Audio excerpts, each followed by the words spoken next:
What is good, everyone? This is your host, Deanna Radulescu with Label Free Podcast. Live your best life. You must live label free. I'm super excited.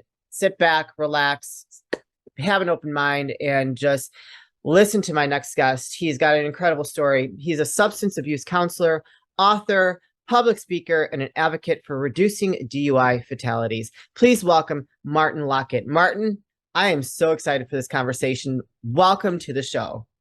Thank you so much for having me. It is truly, truly an honor to be here with you today.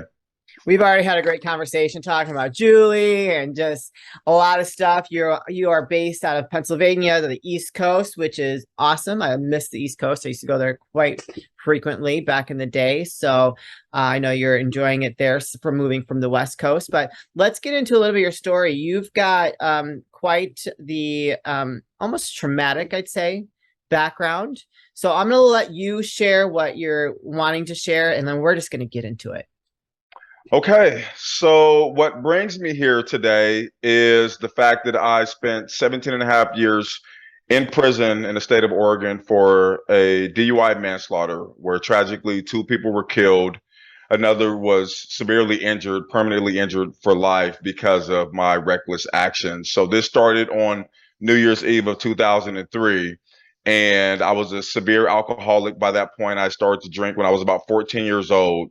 And so for 10 years, drinking, and then that turned into drinking and driving on a continuous basis that culminated with this tragic crash. And I'm reluctant to say accident because I knew, as intoxicated as I was, that I should not have been driving that night, right? And so I think it's somewhat offensive to, especially to people who have been impacted by DUI drivers when they hear somebody say it was an accident. So I'm purposeful about the way that I speak about that. So what set me on this course of being a substance abuse counselor, I speak out at DUI victim impact panels across the country, largely remotely these days. But I was in my cell 3 days after this tragedy, and I see that someone has slid the Oregonian newspaper underneath my door, and I didn't understand why. So I pick it up and I begin to thumb through it, and I see my picture on the front page of one of the sections. And with each paragraph that I read that morning, for the first time in several days, my faceless victims became people. And these people had an incredible story. And their story was that they were recovering addicts who had managed to turn their lives around and were now helping others get clean and sober. So they would volunteer with Mothers Against Drunk Driving, no less. They were volunteers at Volunteers of America. They would watch women's kids so that they could attend AA and NA meetings. Wow. And that very night that this tragedy happened, they were actually returning home from a clean and sober New Year's Eve party when they were struck and killed by a drunk driver. And so the columnist had talked about the palpable irony, is what he called it, of this tragedy. And what he said at the end, it changed my life forever. He said, quote, "Perhaps the person they will have ended up helping the most is the man who's charged with killing them," end quote. And so, yeah, so I'm trying to process that, right? And so this statement, this profound statement, it resonated, but I'm also grappling with the fact that at 24 years old, I know based on the law in the state of Oregon, I'm looking at about 20 years in prison day for day. So I couldn't fully understand how this situation was supposed to help me, but I also couldn't ignore that statement. And so I would just meditate on that phrase, hearing it over and over and over in my head. And then about 6 or 7 months later, I had come to the conclusion that the only way this tragedy will not be in vain is if I carry on these people's legacies, right? If I literally make it my life's mission to do everything I possibly can to prevent other families from feeling this, utter devastation. So in that moment, that's exactly what I vowed to do. And so I was set off on this journey that would eventually get me there. Yeah, that is very intense. And I'm just thinking the irony in that, but I believe that, our story has already been written, by God, and that was just part of his plan. Maybe that was a way for you to do more incredible things than you could possibly even realize, and having to go through that. But I can't imagine that was an easy journey after accepting that story and the irony in it. I mean, what did that look like for you as you kind of repaired yourself and came out of being an alcoholic. Right. So I'm also very spiritual and believe that nothing happens by accident, right? But that also can be offensive to some people who, again, like think about the families of these people and how they might interpret that by me saying, well, this had to happen in order for me to turn my life around and to, be of service to other people. Sorry, your loved ones had to die in the process, right? But I don't question why things happen the way they happen. I accept that they happen for a reason, right? Without trying to explain it or anything like that. And so with that, I had all this energy geared toward understanding, the origins of my addiction. First of all, before I could help anybody else, I had to understand what was at the crux of my addiction and why I felt this overwhelming need at the age of 14 to suppress my feelings and why I was struggling with an identity crisis, growing up, Yeah. poor and black and going to school with my middle class white friends who, got, new cars at 16 years old and lived in great neighborhoods. And so there was a lot going on internally that caused a lot of strife. And so it started with that. I started taking, classes in psychology. I was taking one class at a time, which was what was offered at the prison. And I'm learning a lot about kind of the, psychosocial development that we go through throughout life and the cognitive stages of cognitive development and all these things that factored into what led me on this path. And so the more I was able to do that, the more I was able to reach out to the younger guys within the prison system who were also struggling. And as you can imagine, prison is not a very safe place to be vulnerable. Yeah. So, a lot of guys will walk around with the chest puffed out and with the mean mug, but you get them on their own by themselves and you start to, see those layers peel back if they feel that you're a safe person to do that with. And guys saw how I, managed my time and where kind of my focus was. And so that kind of confirmed to me that the way for me to honor my victims is to become a substance abuse counselor. And so I kind of set on that path, and I eventually got my bachelor's in sociology from Colorado State University, and I got my master's in psychology from California Coastal University in 2016. I was only able to do that, however, because years past, previous, I had lost my dad, and he had left us, his pension and life insurance money because the federal government or the state, they don't fund any college programming for the incarcerated. So this Yeah. was totally privately funded. And I felt what better way to honor my dad and all of his hard work than to, invest in my own education. And so I'm happy I was able to do that. And then at the same time, I was able to start to tell my story within the prison at the DUI victim impact panels. They would bring in people from the community who had lost people to DUI drivers. They would bring them into the prison, and they would tell their story alongside one of us from the inside who had been the offender of this type of crime. And there's a room, 50 inmates sitting in a circle, and there's, I mean, as you can imagine, there's, murderers and, Yeah. rapists and, burglar. I mean, just across the board. And they're all in here listening to these very, very sad, compelling stories. And like, to picture a room full of inmates, crying and hugging one another. I mean, you can't replicate that anywhere else. It was a very cathartic environment. It was a very healing environment. You talk about restorative justice and the community kind of coming together to heal in a communal sense. Yeah. That's what happened in that room. And I'm so honored to have been a part of that. And that allowed me to make connections with people so that now that I've been out a little over a year, I've been able to speak at these panels in Oregon and in some other states remotely. So very, very blessed to have had those opportunities. Wow. Like, I'm just having chills the whole time. I'm just having chills listening to your story. But I want to go back a little bit. So during those 10 years that you became an alcoholic or just kind of became a raging alcoholic, at any point did you think at all that you had a problem? So I did. I would say probably around 18 or 19. I knew that I had had a problem because even though I was able to maintain a job, like my parents instilled in us the value of having a good work ethic, right? So from age 16, I was having jobs after high school and things like that. So I was able to hold down a job and, get my car and pay my car note and pay my insurance and pay my bills and whatnot. But there's still this insatiable need to drink. Like every day I had a ritual when I would get off of work. I would go straight to the store. I'd buy four 24-ounce cans of old English beer. Disgusting, but it was like 8.5%. As an alcoholic, you just want to get wasted. You don't care what it tastes like. So I Yeah. would drink all four of those in an evening, and then on top of that, I would have some hard liquor with some orange juice. And so when I got into a relationship at age 22, my girlfriend, she told me, she said, Martin, like when you're not drinking, you're an a-hole. And Yeah. I was like, wow, like, but she was right because I would be irritable, I would be moody. I was, I would just, I had a hair trigger personality, but that wasn't me. Like that wasn't me before the drinking. I was a happy kid. I grew up in a loving household. And so it totally changed my personality. I noticed over the years where I just wasn't myself. But then when Yeah. I was drunk, then I was like, okay, the world is okay now. And I knew that that was a problem Yeah. inwardly. I knew that was an issue. Hey Dad, how you been? What's going on? Well, not too much. Spring cleaning time.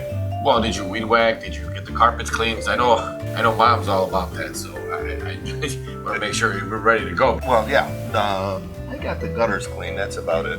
That's it.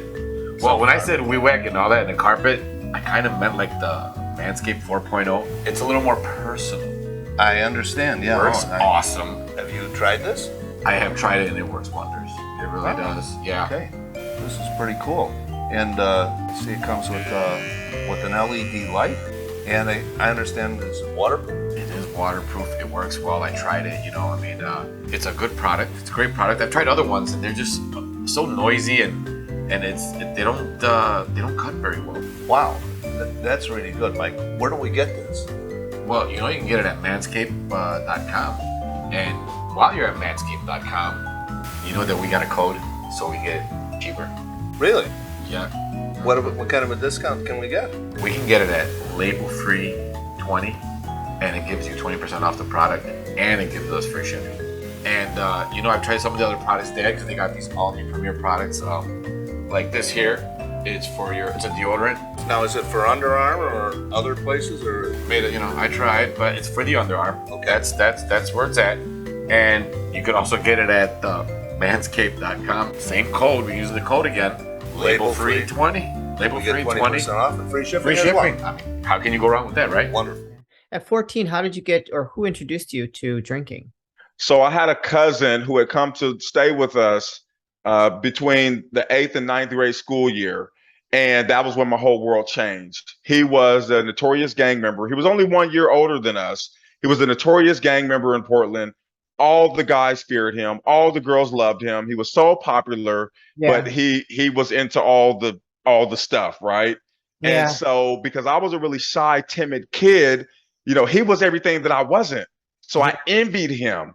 So I remember I threw away all of my, my Levi jeans and turtlenecks for, these gangster clothes, right? I want to wear God.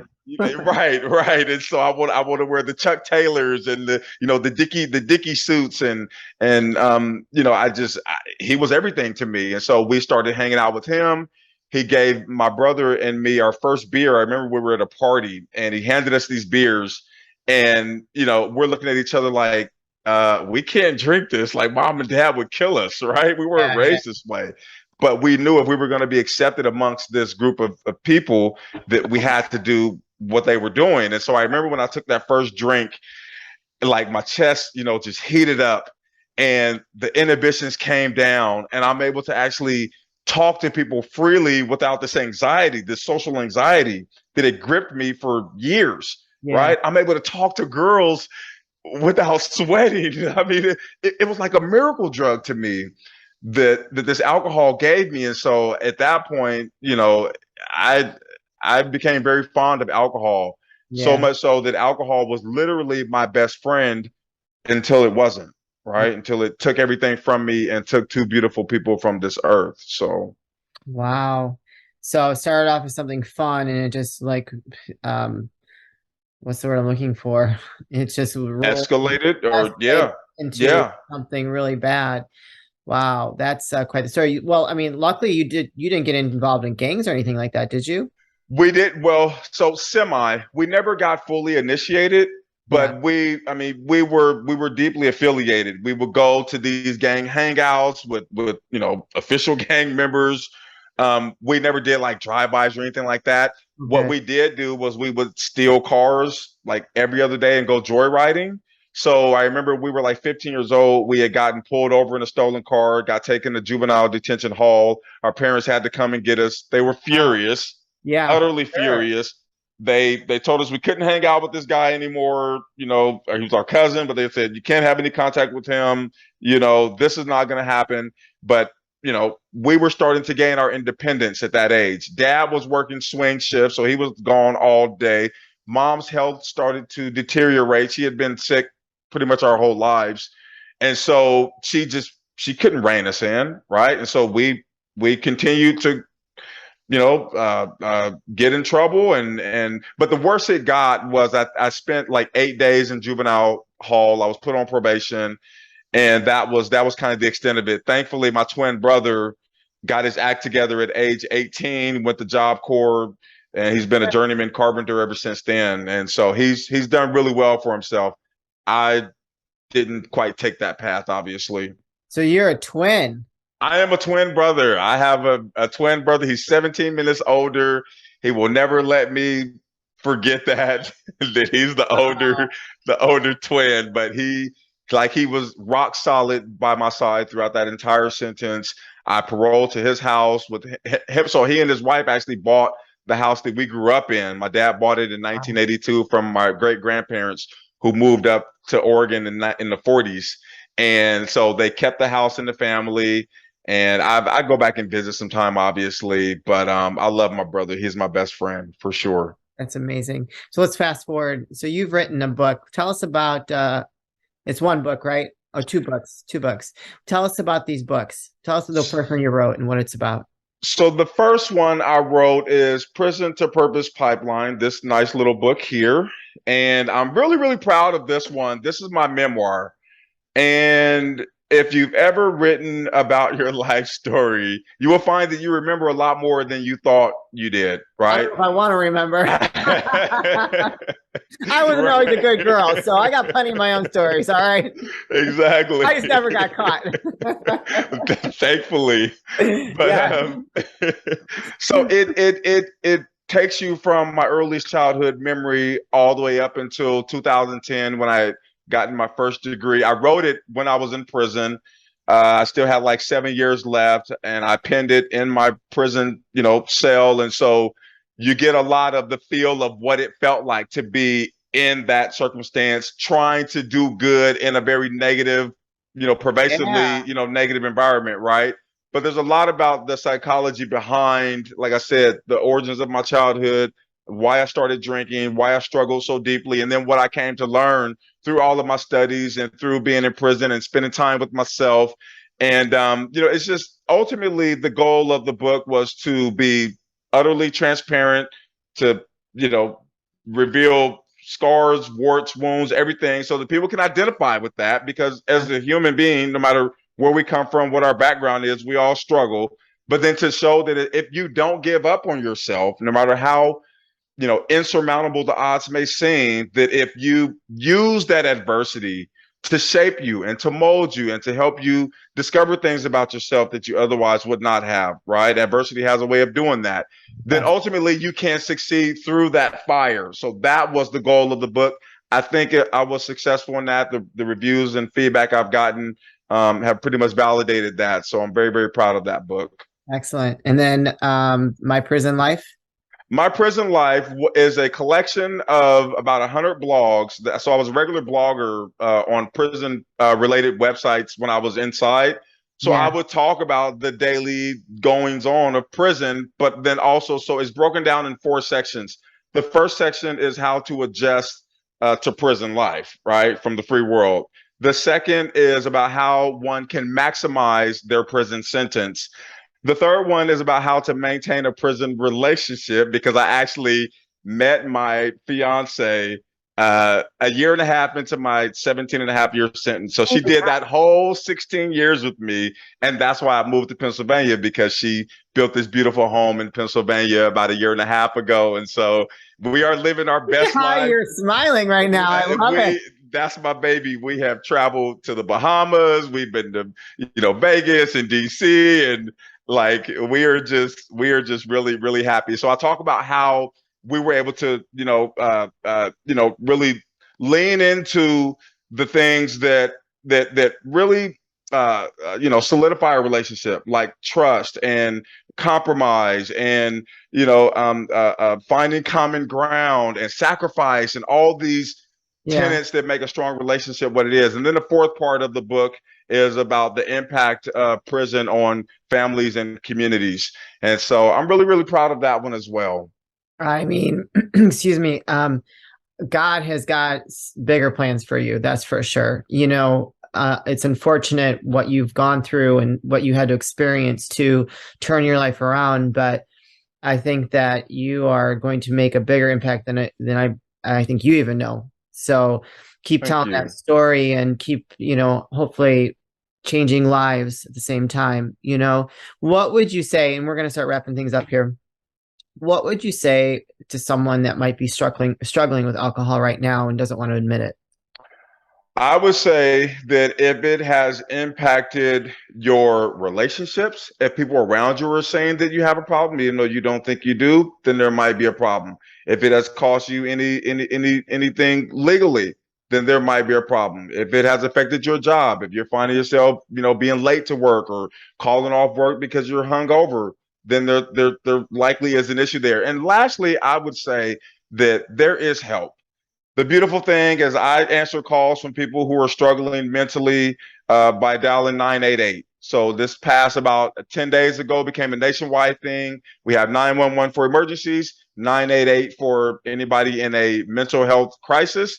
So if you are struggling with a substance use, or you're just struggling mentally, you can call 988 and you can talk to somebody like me or one of my wonderful colleagues who would be more than happy to not just talk to you through that dark moment, but then to connect you with resources wherever you live, whatever state, community, locale. We have resources. There are free resources. There's in-person resources, online resources, insurance-based resources. We can help you. You do not have to do this alone. We are here to help. So I just want people to understand that.